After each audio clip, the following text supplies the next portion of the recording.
मस्त आज शेतामध्ये गेलो मस्त. आणि शेतामध्ये निसर्गरम्य वातावरण. त्यामध्ये सोयाबीन एकदम चांगली होती. पळसाच्या पानात चहा प्यायचा होता. मस्त शेळीचं दूध काढलं. एकदम फ्रेश हाय प्रोटीनयुक्त दूध आहे. शेतात गेले तर आवर्जून शेळीच्या दुधाचा चहा घ्यायचा. मस्त एका डब्यामध्ये दूध काढल्यानंतर काड्या वगैरे साखर वगैरे टाकली. त्यामध्ये मस्त आणखीन पत्ती वगैरे टाकली. एकदम आभाळ आलेलं होतं. थोडंफार ऊन आणि आभाळ असं कॉम्बिनेशन. मस्त थंड हवा आणि त्यानंतर पत्ती वगैरे टाकून लगेच गड्याला आमच्या जाळ लावला.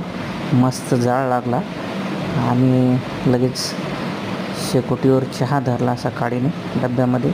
मस्त चहा उकळत होता. चहा एकदम आरोग्यदायी हाय प्रोटीनयुक्त.